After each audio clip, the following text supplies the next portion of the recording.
Hey guys, welcome to the sessions. I've got a great guest set up here for you guys, and we're going to get to that in just a moment. I will be joined by the one, the only Swerve Strickland is joining me. He is one half of the AEW Tag Team Champions.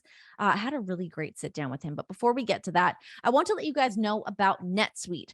So 2000, 2008, 2022, when it comes to the economy, those are some pretty scary years. There's a dot-com crash, the housing crash, and of course, the roller coaster that we are going through right now. And one thing is for certain, it is a dangerous time to not know your numbers. But over 31,000 businesses have the confidence and clarity that they need because they rely on NetSuite by Oracle, the #1 cloud financial system. So NetSuite gives you visibility and control over your financials, your inventory, HR, planning, and budgeting so that you can manage risk, get reliable forecasts, and improve margins. Everything that you need all in one place. So how do you prepare for uncertain times? The answer, NetSuite. So NetSuite helps you identify rising costs, automate your business processes, and easily see where you can save money. That's why 93% of customers say that they improved their visibility and control when they upgraded to NetSuite. So what are you waiting for? Right now, NetSuite is offering a one-of-a-kind flexible financing program. Just head to netsuite.com/sessions right now. That's NetSuite, netsuite.com/sessions. Get on it. Get you some NetSuite with Oracle.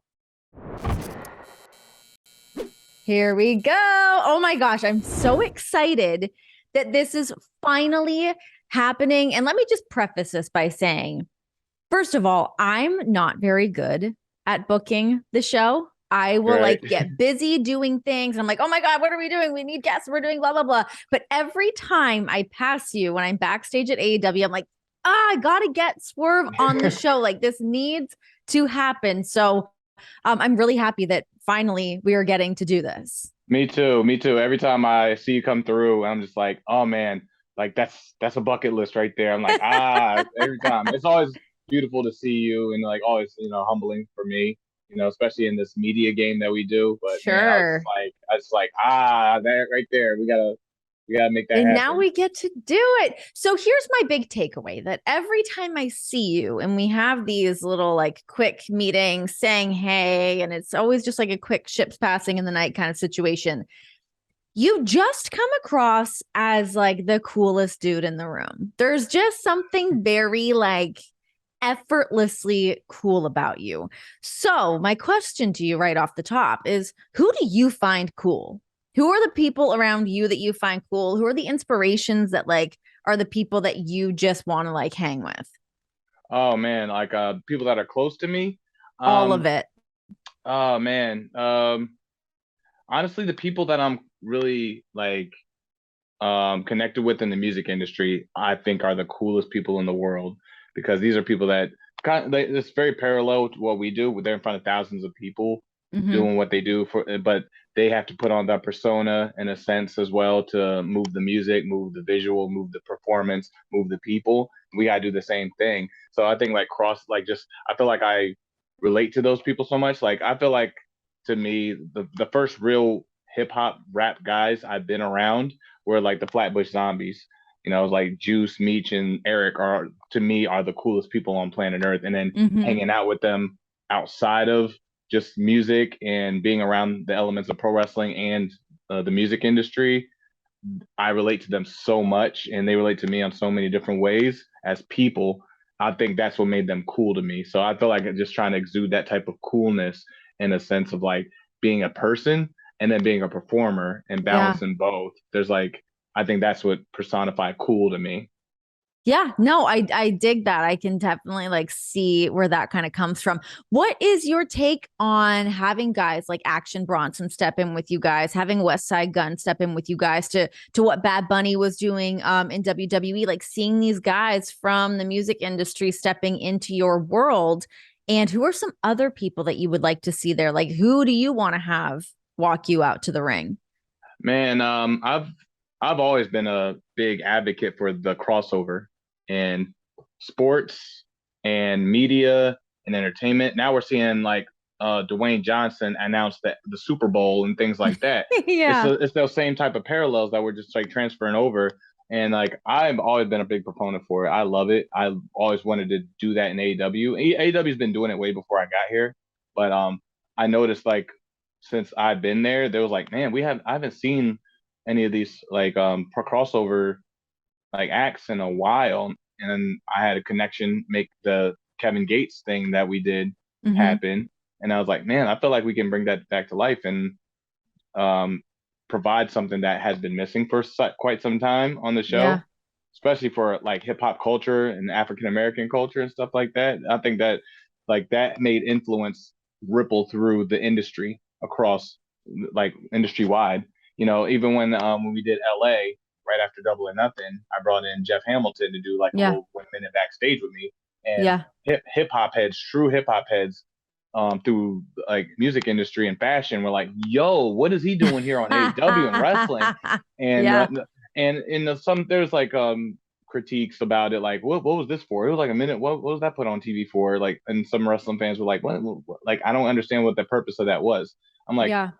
well, you guys are already watching. It wasn't for you as fans. It was for these people that like want to like wrestling, but they're so hesitant because they don't see representation on certain shows. So now it Sure. was just like just having that, oh, Jeff Hamilton, he just did the NBA 75 jackets for LeBron James and Steph Curry and Hmm. all these guys. What is he doing at AEW? Oh, they're in the forum. The NBA is a historic thing. And then at the same time, the Showtime Lakers television show on HBO Max was popping at the Yeah. same time. So there was a lot of historical things. And that's a pop culture thing that's just like that goes all the way through. It's not just you don't have to be a wrestling fan to appreciate those connections, and that's what I try to find in those things. Yeah, it's really interesting too because I feel like sometimes if you're just like grabbing a celebrity to grab a celebrity and maybe it doesn't make sense, it's like a, square peg round hole, whatever. I feel like fans can be like, "Why are we doing this? I don't like this side of wrestling." I always love having like that celebrity influence in professional Mm, wrestling. I just think it's always fun to see somebody else kind of like dabble in our world. But yeah, when it is something that brings in this other audience and the people that get it and make all these connections, it's far more organic. And I love the way that AEW has been doing that lately. And yeah, getting like some really cool people in there. And hopefully, I mean, damn, let's just keep that growing, get more people in yeah, there and get those big reactions. And it is really cool too, like you said, the connection between like the hip hop world and the pro wrestling world, because there really is a huge connection there. I mean, it's I big. just see stuff fall like, whether it's on social media or whatever, and that thread just seems to be getting like bigger and bigger and bigger. What do you want to see happen more between like the hip hop world and pro wrestling? I want to see us transfer over there to that side a little bit more, and because when you look at a lot of like wrestling that gets involved with rap and music or doing it, it's always it feels like it's very caricature, or there's a Mm-hmm. parody of the music, and some people can't take it seriously Yeah. because they don't feel like that's being taken seriously as the art. They feel like, oh, um, you're dressing that way, you found a way to speak that way, and you figured out some rap cadences and bars and stuff and little tricks to like entertain the crowd. But Mm-hmm. can you really get into like a cipher session? Can you really hop on, Funk Master Flex and like give us a hot 64? Can you do a LA Leakers freestyle? Can you really sell a record? Can you really Yeah. like tour and move a crowd? How do you compare in other ways to an actual wordsmith and an actual MC? It's the same way people compare like what we do as pro wrestlers when you see like, oh, he has some martial arts background. Okay, can you UFC fight? Can you really Right. fight? Can you Right. bare knuckle? Can you go win like gold medal in Taekwondo? Like how real are you? It's the same Yeah. parallel on the other side with music. And I try to like thin that much as possible what I do as far as my music. Like I don't have wrestling references and bars in any of my music. I try to stay away from bringing wrestling elements into it. I try to make it two completely different things. Which is why you don't really see me rap in on TV and wrestling as much.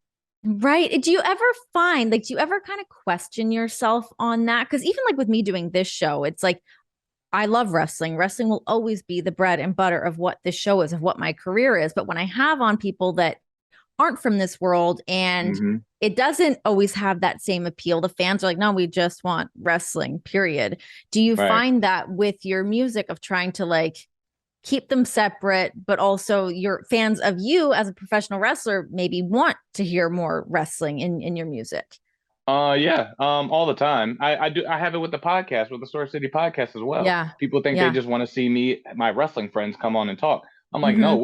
we'll have a Lisa Ann on. We'll have, you know, Yeah. How great like is Lisa Ann? She's the the shit. best, the The best. best. She's Yeah, awesome, you know? she is. And that like shocked a lot of people, like, whoa, how do y'all have that connection? It's like, don't worry about it. Yeah. We just watch the show, Yeah. subscribe, keep it Yes. moving, you know. We'll Yeah. bring Donnell, like music legends like Donnell Jones, who wrote for Usher and like has his own legendary catalog of being in studios with Aaliyah and Left Eye and like like like you get a variety of things. And I feel like when you start branching off and showcasing how wide you really stretch your reach, that's Yeah. when people start like accepting it a little bit more rather than Yeah. just like, oh no, that's cool, but we want to see wrestling. I'm like, you'll see that. We have that catalog, trust me. But we also have all this to offer, and we have Yeah. insight, and they have insight, and there's a lot of like comparisons between these industries. And if you like really pay attention, watch the wrestling, and then watch these other guests like a Brad Williams with comedy coming in. You know, we had like Pat McAfee come in and talk about certain things, what he saw his parallels with going with like um, sports, pro sports, pro wrestling, and pro media, and Hmm. then like seeing all these, you see we're not that far apart. There's a Yeah. lot of parallels, and we can come together on a lot of things. Yeah, certainly. I know it's really funny. I always have to like remind myself of that too when we're like booking the show and bringing people on. Because sometimes you just gotta like say it and do the things that you want to do and have the conversations you want to have and make the art that Yeah, you want to make. And the crowds right. will either come or you get to scratch that itch either I way. feel like I feel like it really cracked. We really cracked something with Jericho on the at last one of the last few Mhm. episodes we did with Chris Jericho, and he said the same things that we said for like 50 episodes. He said the Yeah. exact same things. So I was like, okay, like here's him saying it, but we're Hmm. not even we're barely talking wrestling with Yeah. like one of the greatest of all time. We're talking industry entertainment. Yes. Yeah. I know it's you got to paint with those broader strokes sometimes. Okay, so music career, wrestling career, but you were also a dad. Dude, how do you Mhm. juggle doing all of these things? Like both careers are so time consuming. Being a father, being on the road, how do you kind of strike the balance between doing all of these things? It all starts with the support system. Without the support system, I can't move at all. I won't be able to have like a base for my podcast, a base for my music, and a base for my children. You know, I have two little girls. My oldest just turned 13. You I know, saw what a little cutie. oh, oh my goodness. First time seeing her in eyeliner. It messed me up for the Oh my day. gosh. Yeah, messed me up for the day. But it was also cool to like the next morning was I was me and Jess were able to go to our basketball one-on-one practices and see Hmm. her do the drills and stuff. So being able to like I, be there for those moments and see that, and then just like, oh man, this is our first practice as a 13-year-old. Like now I'm seeing progression in her skill. It's like not just Hmm. like kids running around on the court. It's like running, like calling plays, pick rolls, and like running an actual offense. I'm like, oh, she's playing basketball. You know what I mean? Yeah. But the mothers that I have, the mothers that they have, they do a great job of just like being mothers. And when I'm in town and make the time, they communicate very well. They allow me to just come in, boom, be the dad, like hands off. You take them, go where you need to go. I'm like, Yeah. hey, like there's a 3-hour drive to Brooklyn, and Darby Allin's doing nitro circuit. He's going to jump a freaking 50 foot gap in a Yeah. tricycle. Can I take the girls to see that? All right, sure, cool. I'm like, and I can just have that freedom to just grab them and go. And it took, What do they yeah. think coming into your world like that? Whether they're like seeing you wrestle or seeing you perform to taking them to stuff like that. Are they into it? They get into it. They're kind of like they're children because they're like, oh, how long is the drive? Oh, like how would you got to get there? like, oh, can we stop and eat? Can we still like? So they are children of when it comes to the process of what we're doing. How old are they? They're Come to 13, and how old's the other one? 10, about to be 10. 11 in December. Okay. But when they get there and they get in the mix, I'm like, I told you we're gonna have a good time. Then they start opening up and being like having, having the time of their lives. But I Yeah. gotta go through that little like stint of just like, okay, come on, everybody in time. Who has to take bathroom Rally breaks? the Who have to troops. Yep. So you got to go through that little process. But once they get to where we're going, they always have a great time, and they're the best. They're well behaved. I flew them to Seattle. We flew them down here to Orlando. I never had problems with them traveling at all. So I'm really blessed as a father for that matter. That gives me hope. Gives me hope. Oh Putting yeah. these kids on a plane sometimes is like, oh God. When's, Yeah. I'm dreading it. But you do what you do. You do what you got to do. You got to do. Also, you got to push through.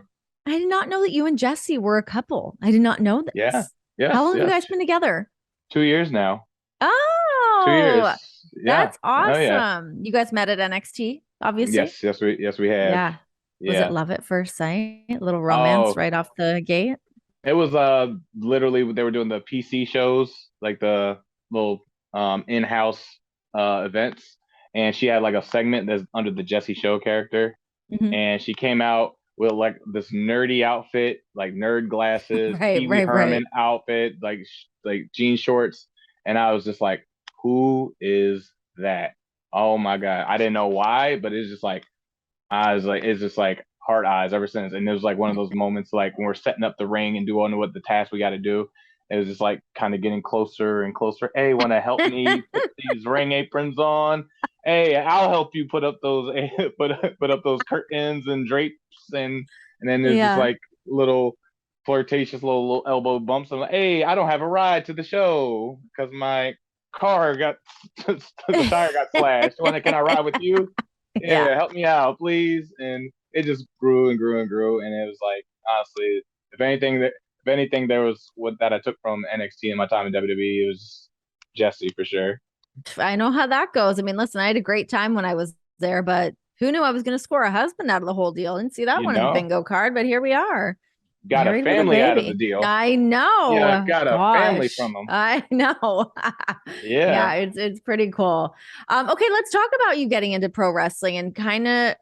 Well, I guess let's go back farther than that because I mean, growing up in a military family, you guys moved over to Germany when you were really young, right? You spent 7 years there. Is Wikipedia right on that?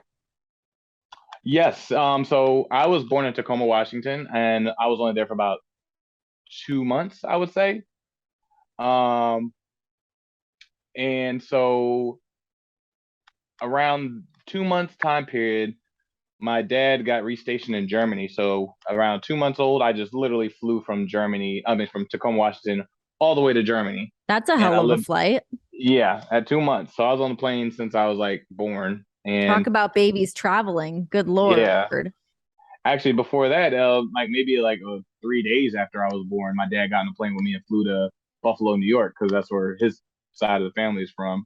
And so I was on the plane since I was 3 days old, and so he just showcased me to all the babies. I came back fatter than I left because they just kept feeding me. And then 2 months later, we went to Germany, and I lived in Frankfurt, Germany, and Hanau, Budigen, and a couple other countries over there until I was 8 years old. And that's when we came back to the States in York, Pennsylvania. And I grew up from there. How much of a mind is that when you're a kid and you're living in like a foreign country? Were you speaking German? I wasn't. My older sister, I don't know if she still grasped the language, but at that time she went to a German school and she could speak it pretty well. Did you go to an English school then? I was on base. I was on Army base. So I was with other American kids. Yeah. Okay. Oh, I always wondered how that went. It's funny because my mom grew up that exact same way, pretty much also in Germany with her dad in the Army. They lived there for I'm actually not sure how many years. They were there for a little while though. But yeah, she always talks about like how different like Christmas was there, and like the oranges and the shoes and like all of these different like traditions and whatnot from over there.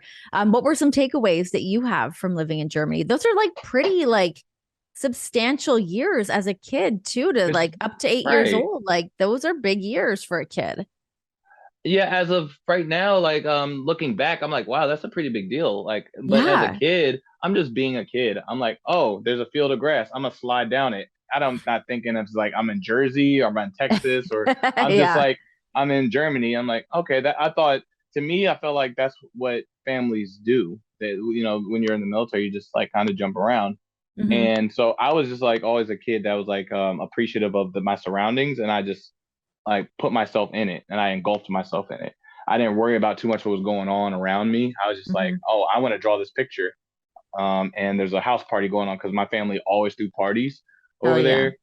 And so there was always parties going on. I'm like, okay, I want to go draw a picture. I'm going to go upstairs. And I just closed myself in the room and I just drew not one, I drew like a wall full of pictures all the time while there's party and kids running around and having all this fun.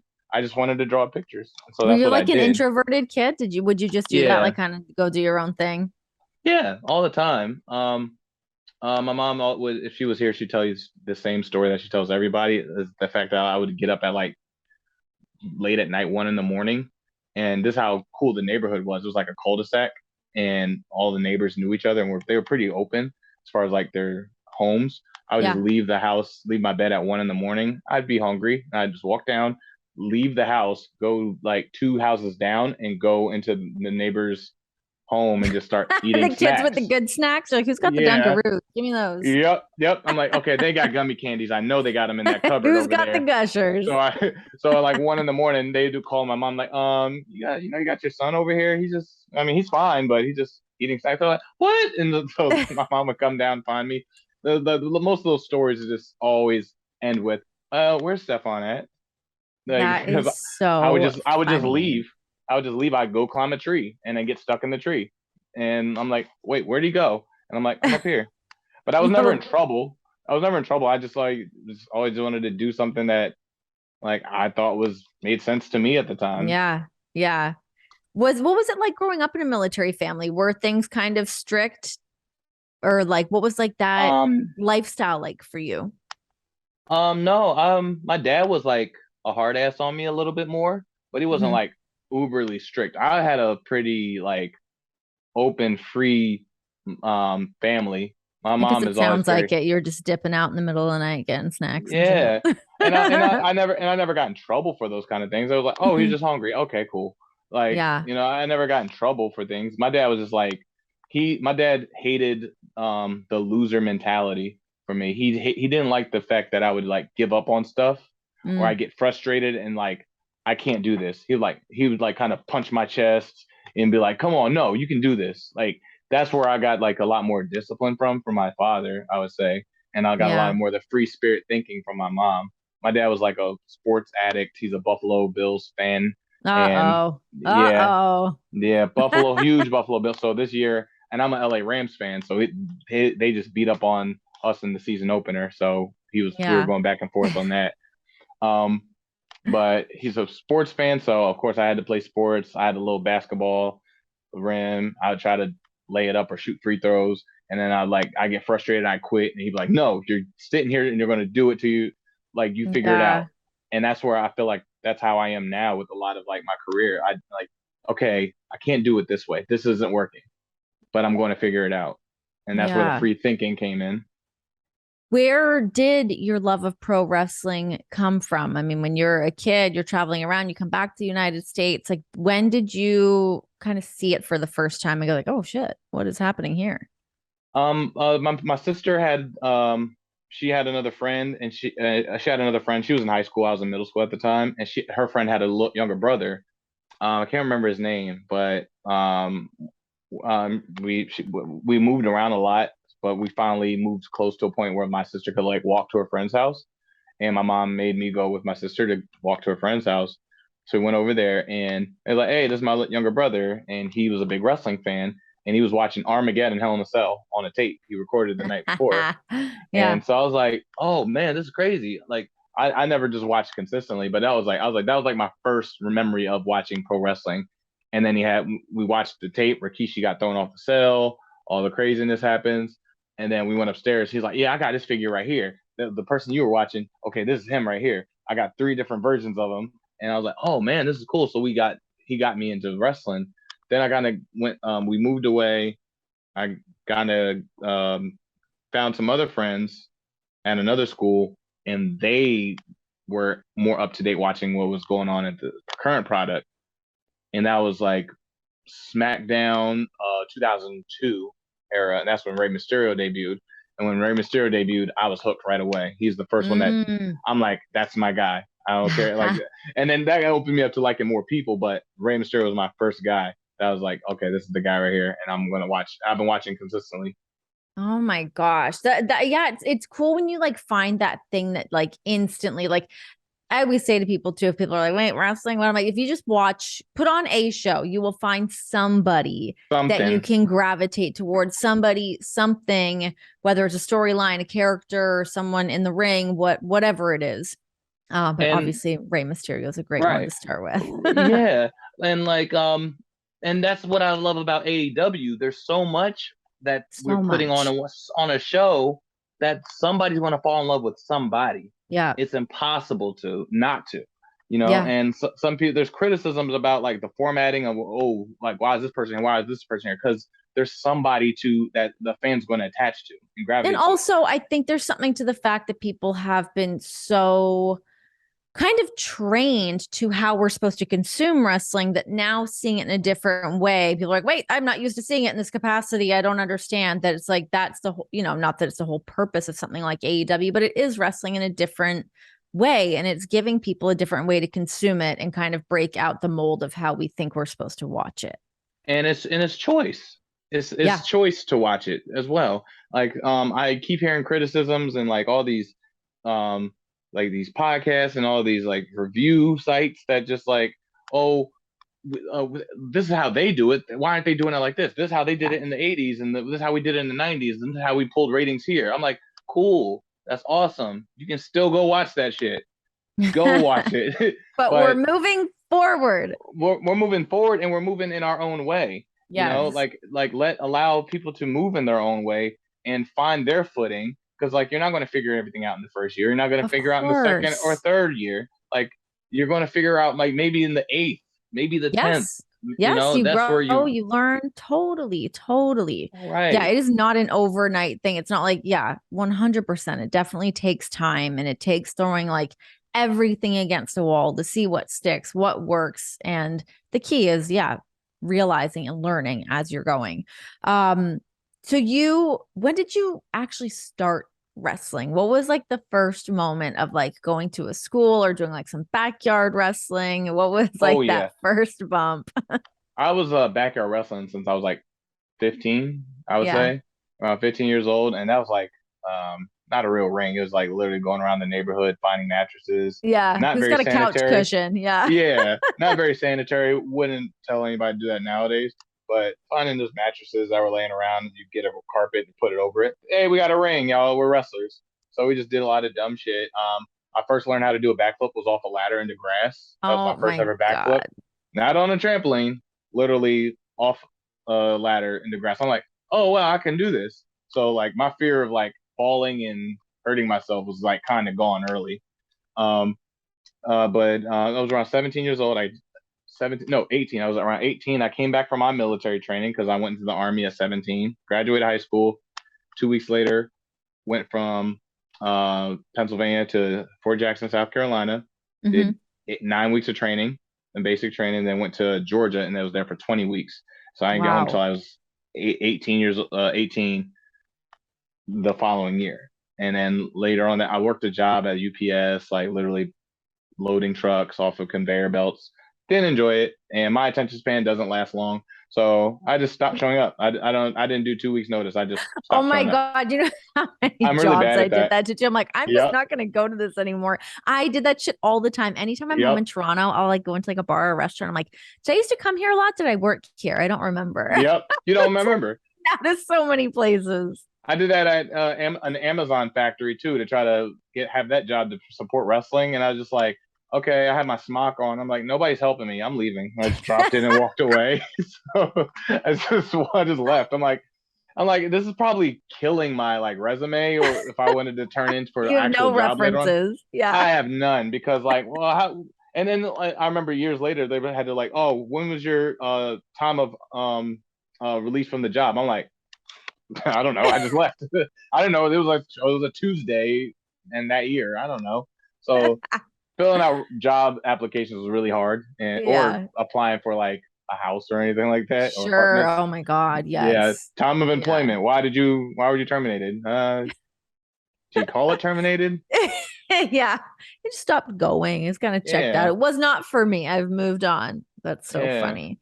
I just like just Those like young years of just like allowed to be flaky and you're focused on yeah. something else. Like, oh, he's I can get 18. that. He's okay. He Yeah. didn't know any better. Like, Totally. no, I knew exactly what I was doing. Totally. Totally. But Let's yeah, oh yeah. go ahead. So I came back and that year of my first year of wrestling, it was like 2018.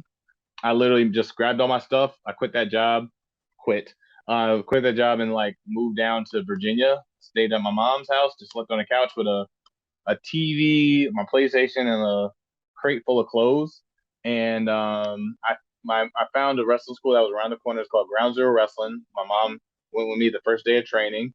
She paid for my first month of training, and I just like that's what I did. Hell Like I yeah, mom. yeah, so she got me like started right away. I got addicted to it really quick. Um, to me, it felt like a job because I was like, that's how much effort I was putting into it. Like I finally felt like I found something that I'm like, oh man, I feel like putting in all this work and effort into something actually means something to me. Like I wasn't getting paid to do it, but it felt like I was, Mm-hmm. and that's why I knew I found a passion for something. Like because money didn't matter to me of what I was getting out of it. I felt like I was getting something more. But to pay for that, I still did my military up in Pennsylvania. So I was doing 3 to 4 hour drives up and Oh back my once a month. gosh. Then my oldest was born. So add that to the plate. I worked a job at a cemetery when my mom worked Oh, at. She was selling wait. Whoa, plots. back Yeah, that up. What was yeah. it like working at the cemetery? Holy shit. And are you haunted? Did anything attach itself to you? Tell me everything. Oh no, I when 5 o'clock hit, I was gone. I was done for Oh, the day. okay. Yeah. I'm Okay. like, Okay. they're like, hey, could you No run this evening back to shifts. nope, nope. Yeah, so it was a really simple job, just like groundskeeper What did you work type do? stuff.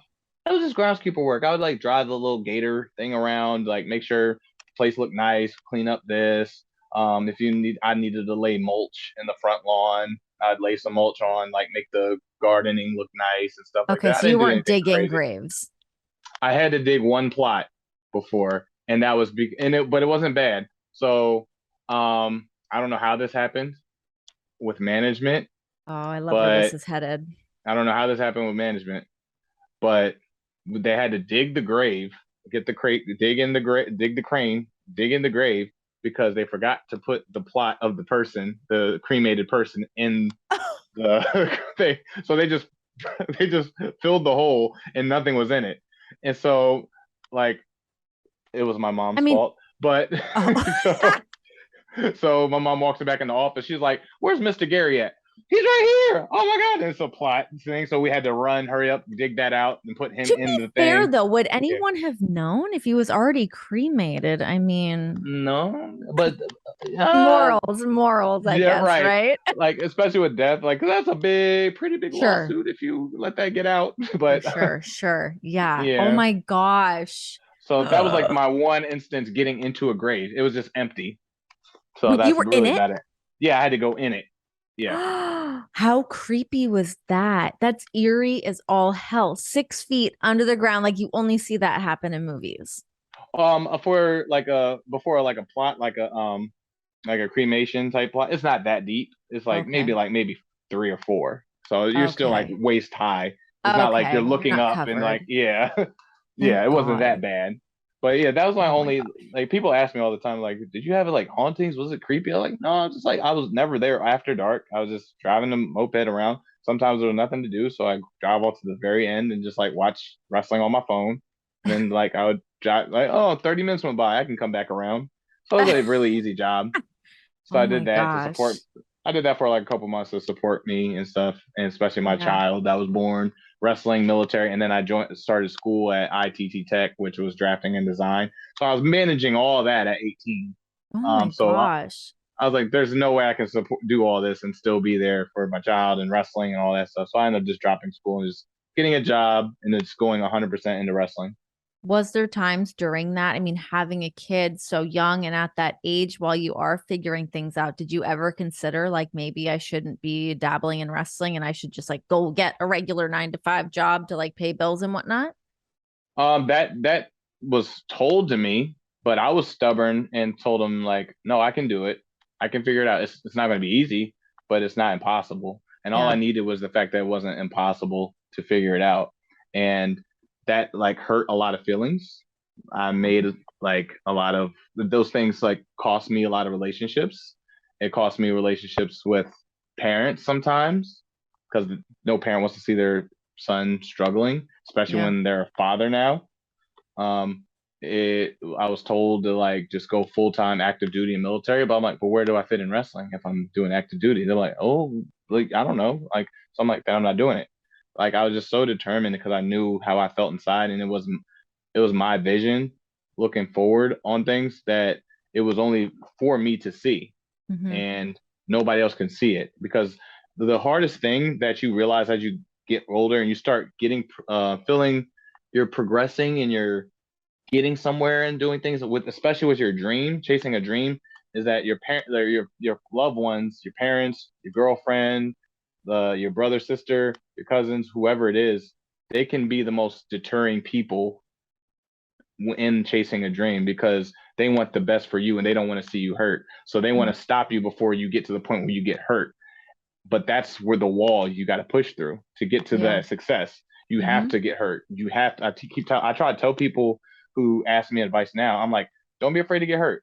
Like, just Yeah. absorb that. Take that punishment because that's going to build your Kevlar to keep going. You can't Yeah. if you're just going to coast through and make it easy. Then are you really achieving anything? Are you really beating out that next person that's chasing the same dream that you are, that has all the more advantages that you do? No, if Hmm. he's more advantaged than you, then if he's more advantaged than you, then he's going to get the easier ride. He's going to just get to where he's going to go quicker. He's going to get there easier. He's going to like probably be more financially stable than you. He's going to have all those advantages. When you have the disadvantages, you got to accept the fact that you're going to take punishment. You got to Hmm. accept the fact that you're going to get knocked back, but you have to have the will and the wherewithal to understand that you're like, you know what, like I can figure my way out of it.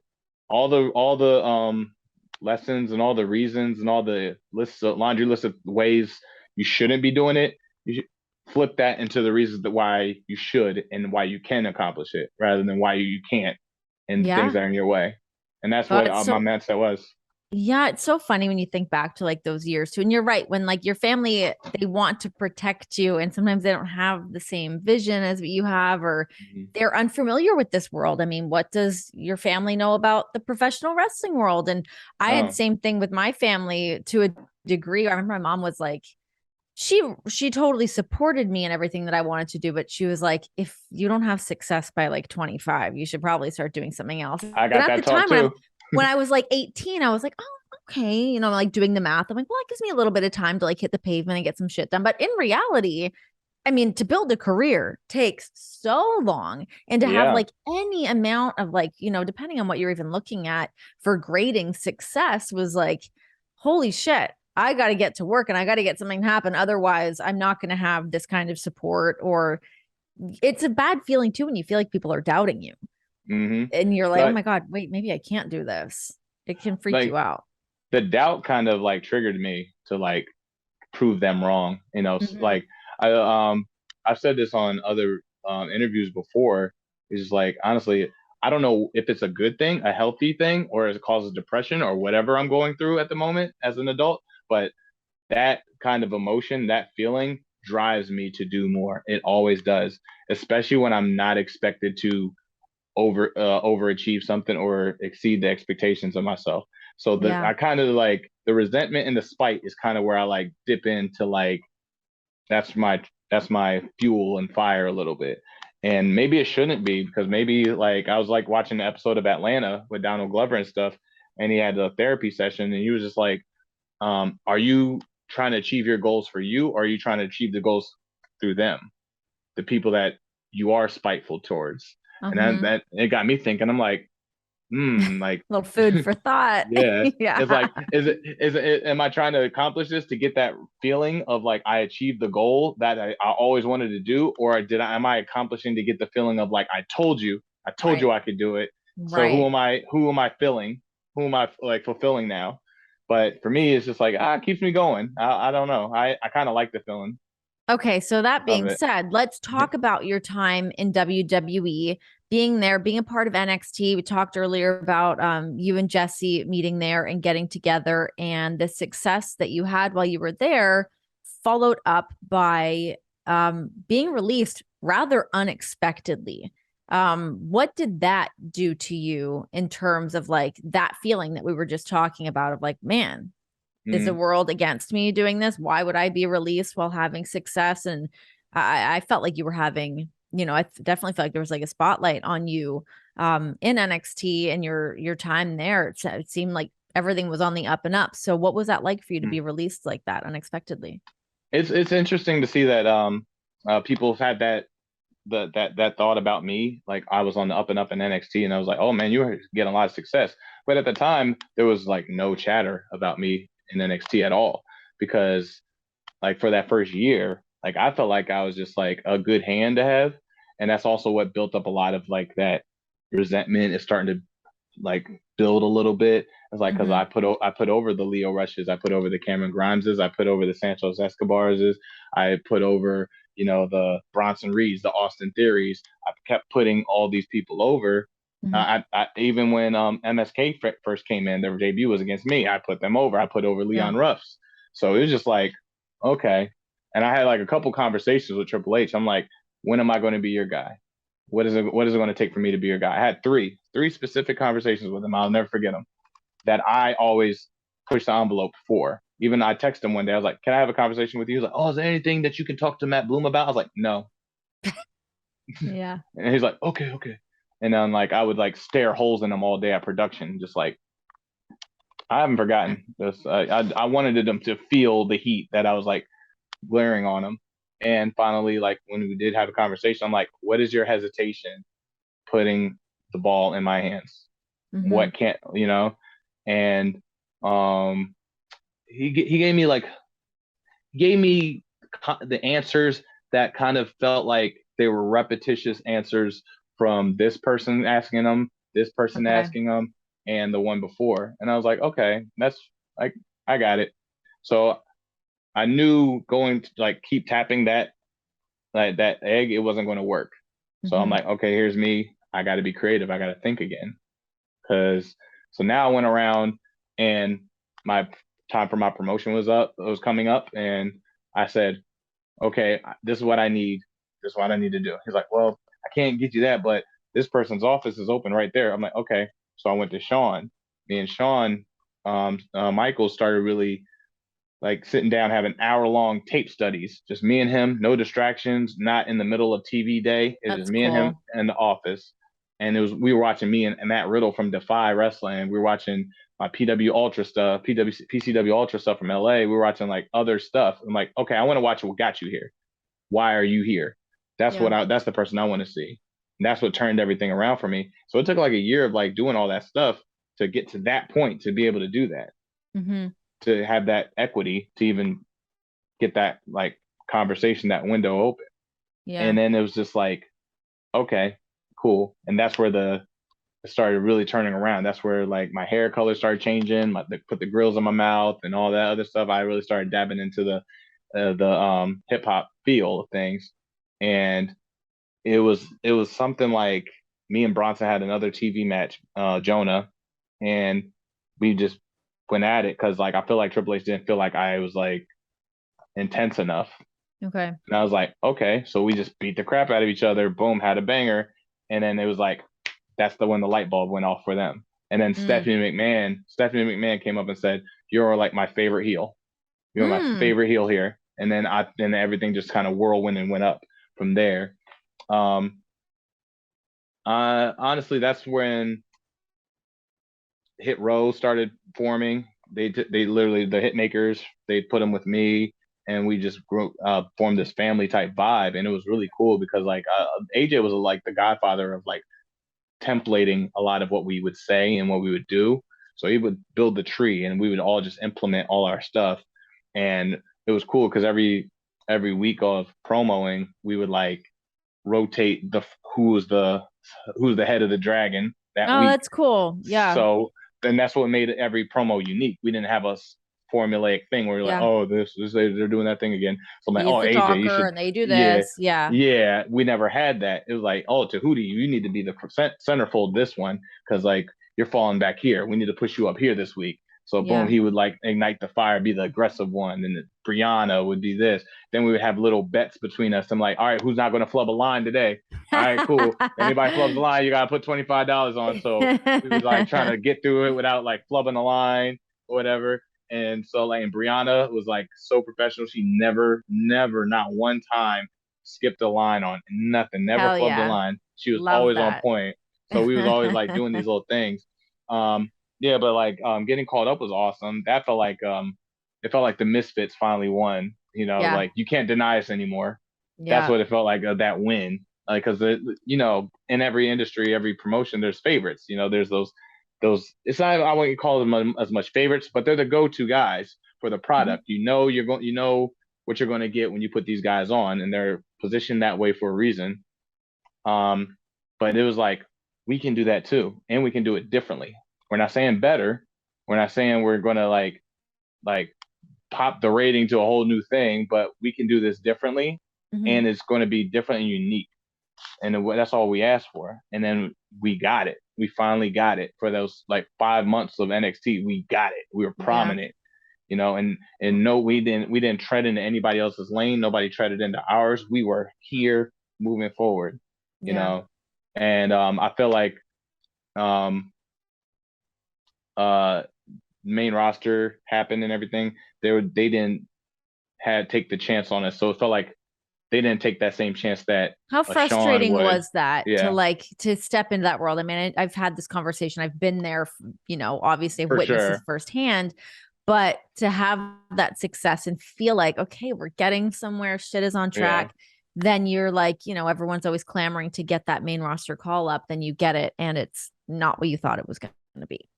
Right. Right off the back, it was just like, it hit hard because they got rid of Brianna. No, you're fine. It got rid of Brianna right away. It was like, oh, that indicated to me and everybody else was like, I don't think they feel confident about us. They're not as, I don't think they believe in us as much as they think they should believe in us. Yeah. And that started like, I kind of seen the right, for me, the writing was on the walls. I'm like, oh, okay. There's not as far there's not as far as we can go if they're already just like dismantling pieces like Legos off the bat. Picking you guys apart. Yeah. Yeah. And especially the time where WWE was going, everybody was kind of like flying off the shelf left and right, and right. It was literally like the movie Nope. People just getting sucked into the sky, and it was like, oh, okay, he's gone now. So that once again reignited a whole new fire in me. When I got let go, it was like, oh, I'm gonna hit the phones and I'm gonna like make myself the hottest commodity in wrestling. And it's turning. The first 2 days was like a little rough, but then it's like I remember watching Drake Maverick his promo video that he did. Yep. He's like, that phone's always gonna ring. It always does. And it's like, you know what? That man is right. And so sure enough, the phone started ringing. I started getting options, and I took a trip to LA to try to like, okay, I can't just go in as just me as the wrestler. I got to come in with like a whole bunch of assets that I can also attribute to any product that I'm going to go to. So I just went to LA for like 2 weeks in Hollywood. I met some people in entertainment, met some producers, like literally I built a team over there that supported me and my podcast and all these other things and my music. So when I got signed, it was like, by the way, I'm not just coming here with like, I don't want to just do get a music entrance song applied to me. I have music already. Oh, and this guy that did it, he won 2 Grammys. So what do we have? So he's like, okay, Yeah. yeah, let's do that. Okay, cool. So now that set me apart. Then it was like, okay, I'm doing this. I'm making these appearances. I'm going to the Grammys. I'm going to this. I'm going to do that. I'm like, oh, okay, cool. Oh, by the way, I have Kevin Gates. We can bring him in. Oh, okay, cool. So like right away, I was just like, the first 3 months in AEW made me completely forget about my last 3 years in WWE. Right. Because it's Yeah. just like I put all that focus and energy and that resentment and stuff into building something, and now it's like I'm here 7 months, and I truly believe without a shadow of a doubt I'm the best acquisition of 2022 in any company. Yeah. Because I've been consistent. I'm here. I'm like, you don't just see me on a wrestling ring. You see me every which way. Like there's a camera, I'm going to be in it. There's an interview, I'm going to be in front of it. There's a song, I'm going to be rapping on it. There's an artist, I'm going to be here. Like I Yeah. want to be everywhere, and that's the kind of that those not really little, but those big disappointments turn into big successes later on for me. Right. Yeah, absolutely. It puts that chip on your shoulder that just kind of like grows, but it also forces you to kind of like reevaluate yourself and be like, okay, how can I use this, I guess, downtime to like rebuild and restructure this package? And yeah, like you said, here we are, 2022, and what a year you've been able to have thus far. What is it like working with Tony? How has your time in AEW been and being paired up with somebody like Keith Lee? Me and Keith were like we literally tagged on the Indies before he got signed to WWE, and that was like 2017. Hmm. He is someone who also has just the biggest chip on his shoulder as me Hell because yeah. he's was promised the world, and unfortunate for him, he got sick too, and it was like not a just an easy like just like have some Robitussin and get back up and you're ready to go. No, he was like facing death and was like out of commission for a while. So I felt like he had the chip on his shoulder for his career and for personal reasons with his life as Hmm. well. So it got to the point like, man, I don't want to let this man down. Like I was there in Texas watching him come out to the Royal Rumble. I was there at Survivor Series and watching him go one on one with Roman Reigns. You Hmm. know, I was there watching that live, and so that's the kind of person I have as a tag partner, and that's who's on my side. Oh man, I got to step my game up. Yeah. And that I look at him as like literally one of the best like influences in our industry on the culture side in so many different ways. So just being able to just like make him laugh every day at TV because like I just want to like crack a joke and then go out like, all right, see you out there, and then like I go through the curtain. So now he's has such a good mood coming through. We Yeah. have like you know uh and especially with a roster so stacked like AEW, like I feel like it's easy to be overseen. Hmm. I feel like our match at All Out, um, people expect, oh, this is going to be a fun match, cool, but nobody was expecting the match to be on the caliber it was. And like the And reaction, holy shit. Like right, that crowd was bonkers. And yes, you had some pretty funny responses to people online as yeah, well. oh yeah, because like I feel like it wasn't supposed to happen. It wasn't like as much as like we didn't expect it to happen. Like, wait, this wasn't supposed to happen. Hmm. Rather than like, and it happens all the time. Like, just like when me and Keith won the tag titles, it wasn't supposed to happen. Like, instead of like giving us a congratulations, giving us our flowers, oh, congratulations, it was just like, wait, what? Huh? I was like, oh, that's how you're gonna feel? Okay, we're just gonna steal the show again and take it away from your favorites. Then I don't know what to Yeah. tell you. So, Yeah. so then again on TV, we weren't advertised for um the match with the Lucha Bros. It kind of came up that day. It was like, Hmm. oh, cool. There's like a world title match. There's some good stuff on here. But okay, time to do it again. And sure Hmm. enough, we did it again because it's like that's the competitive nature we have in us. We don't want to just be like going falling in line. We want to stand ahead of everybody because Yeah. we have the ability to do it. So why wouldn't we? And the fact that nobody expects it from us, that's what makes us so special. And that's what makes the show so special because anybody can take it at any given time. Yeah. Who Yep. wants it more? And me and Keith are always going to come out there and show we want it more. Y'all gotta y'all gotta try to work extra hard to try to top us. And that makes the product better. That makes the locker room better. It's just like, oh shit, they did it again. Oh my God. Mm-hmm. What do we got to do? Keep the You got to stakes get better. high. Yep. Make Raise the everybody standard. step up. Yeah. Absolutely. And Tony respects that. And he loves that. Like I can go to him and be like, hey Tony, this is what I like now. We're producing results for it too. It's not just like just saying shit to say it. No, we're producing results. We're like people believe in this. You hear that? You see that on the reports and all this other stuff. We're producing results. And me and Tony are on the same page when it comes to a lot of these things because like we are going to produce results for it. We're not just going to say it just because it gets us to feel. No, it's going to produce something. Yeah. Yeah, no, I mean, listen, it's super fun to watch, and it's, you guys are in such a great spot, and the tag division in AEW is so strong. I mean, geez, the depth of talent that you guys have out there is amazing, and much continued success to you guys. But I need to talk to you about this because as I was talking to this, John and I talked about this a while ago, but I remember we were talking about you, and he got so excited. Oh, Like wow. lit up talking about Killshot. He was like, that guy's Killshot. Oh my God. Like, so he was like, I didn't know who that was for the longest time. Like, I had no idea who this Killshot guy was. Talk to me about Killshot and kind of like what you were able to accomplish as Killshot and kind of like putting your stamp on the map. Well, it's funny because like in the locker room, he didn't have that same kind of energy when it presented it to me. Because I walk in, he was like, hey, you were Killshot, right? You did that crazy match.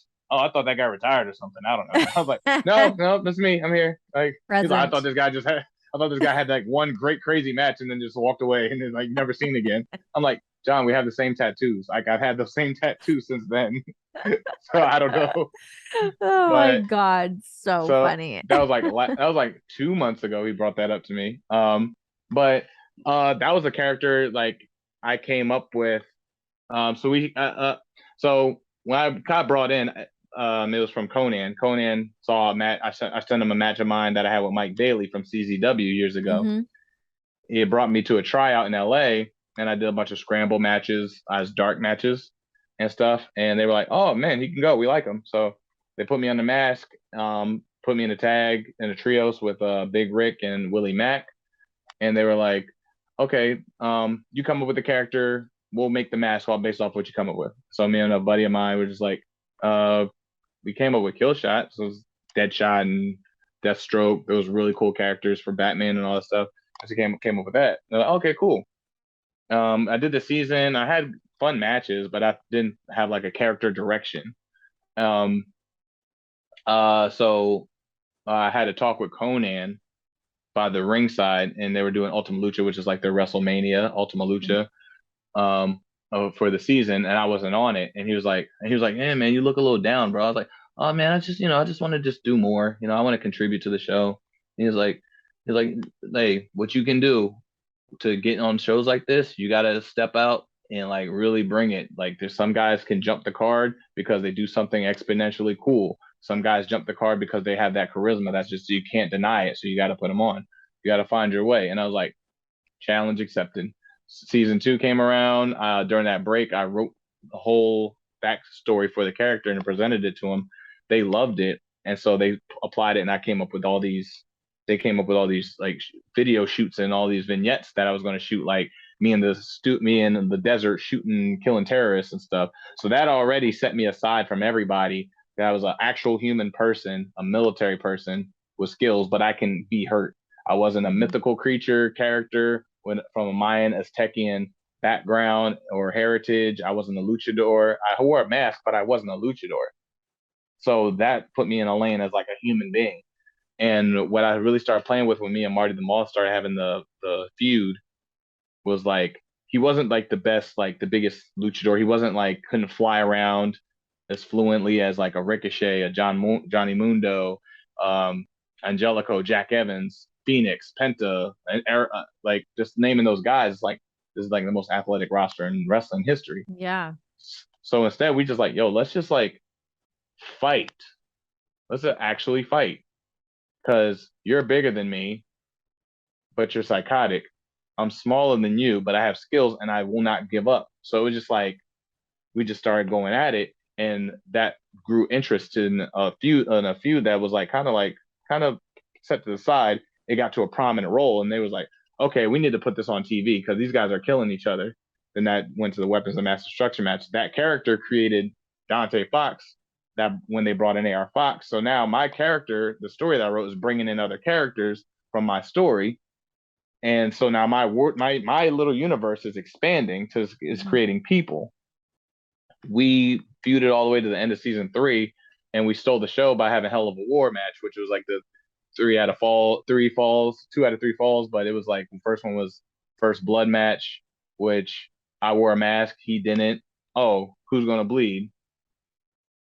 So we flipped it and made it me going through a pane of glass, and now I'm bleeding from the back. So everybody's expectation was like, oh snap, I didn't see that coming. So, and that's what we loved about that match, was just like every expectation you thought was going to happen, we flipped it and did the opposite, and that made a better story. And throughout the season, we had matches and tag matches and stuff, but I always made sure Fox was bigger, stronger, and better than me because I wanted him to be the Sabretooth to my Wolverine. Like it's like, man, how do I beat this guy? And then I want people watching, how does he beat this guy? How does he do it? So a lot of us unselfishness went into doing matches like that and doing a story to build up to such a big, great match, because it's just like I wanted to build my opponent was my machine I'm building. I'm building him because I have to take him down, but I don't want it to be 50-50. No, it should be like I have to go through hell to take you out because there's no other way. And I take a lot of movie scenes. It's like the villain always falls off some long fall, some building at the end because the hero's like on his last dying breath and stuff. So I was like, what if we did the fall and you went through all this glass? He was like, okay. I'm like, are you sure you want to do this by yourself? I'll go with you and we can make it like a whatever. He's like, no, I'm the villain, bro. I got to do it. So did a fake glass thing. Boom, hit him in the head. He takes the plummet, and the whole story was so poetic because I left him for dead in the military overseas, and we were at war. So, and the warrior ethos is no soldier left behind. So when he fell, he vanquished in the glass. I picked him up and put my soldier in the military evac because there's no soldier left behind. Right. So that's a military ethos that we all live by. Oh, that's so cool. So it was really cool to see something all the way through like that, and them having the freedom to like, we're hands off. Y'all got 40 minutes. Just go. We're like, okay. Dude, you pull from so many references. I mean, during this interview, from like the music that you pull from, you've mentioned different comic books from Wolverine and Batman and whatnot, to the movie Nope, like all these different worlds. How, like, does your brain ever shut off, or are you just constantly like eyes open, ears open? What can I use? What can I use to parlay into wrestling, into music? No, I'm like receptive to everything because I feel like that's kind of like what builds what we love so much. I watch a lot of movies. I'm a cinema person. I watch What an is your anime. thing right now? What are you Yeah. watching? What are you watching, or what are you listening to? Is there something that you're like super into at this exact moment? I watched the Cyberpunk Edge Runners show Okay. on Netflix that just came up. It's very unique, artly done. It's crazy, super violent, super brutal. So if you do check it out, forewarning, it's crazy. It's brutal. I'm a video game guy. My favorite video game of all time, the series is Metal Gear, which is like super, super deep and espionage and all this other stuff. Music wise, man, my man Michi Darko just dropped an album from Flatbush Zombies, which is really awesome, really great. He experiments with his vocals, his voice. He can manipulate his voice in such different ranges. It's awesome. I'm a Gambino guy. Kanye, of course, all time favorite. Travis Scott, Tyler Creator. Tyler Creator is one of the most brilliant minds in music, period. Not just hip hop, but music, period. Me and Jess went to see him live when he came to Orlando at the Amway Center. Inspiring. those are the guys that inspire me like crazy. ASAP Rocky, Yeah. love his music videos. Just Kendrick pushes the boundaries. Every album pushes the sound, and he does it in such a way that nobody can duplicate him. And when you do hear it, you see the influence when other artists do it. Like I just like following the guys that like set the tone on something. And then I love following the guys that took that tone and then now they just revised it and flipped it and made it their own. And I was like, oh my God, how did he take that? And it's like there's ways to like sound. There's times I took in um musical performances and put them in matches just because I just wanted the camera shot the same way. Mm. And I put it in a match just because. And I don't know how. There's been times I've made up stuff that day and put it in a match because I just felt it. I don't know. I was like, I don't even know if it'll work. I'm like, I have no idea if the crowd will even respond to that. But if I believe in it, they'll believe in it. So I just Yeah. do shit sometimes. They're like, how are you going to get to that? I don't know. We'll see what happens. We'll see what happens, but just follow me Uh, because I need you to feel it too. Yeah, certainly. Yeah. Well, listen, dude, I'm so pumped that I got to have you on here. You're a fascinating person. It's been really fun to pick your brain and all the different aspects of the way you look at things to the way that you actually construct it and put it together. And like I said, it's like just a success that you're having in AEW, the acquisition of 2022, you and Keith Lee together, total blast to watch. And I'm going to see you out in New York. I'm going to be out at Arthur Ashe. I'll see you out there. Man, we got a surprise waiting. Just want you. Ooh. We got a surprise Oh, for New York. So I'm just saying, I'm letting okay. people know, letting you know. I'm like, Okay. it's my time to turn it up again to the next level again. Okay. Yay. Okay. Well, I'm glad I'm going to be there in person to see this, whatever it is. All right, appreciate it. I can't wait to see you and chat with you more. Yeah, me too. Thanks, dude. Thank you.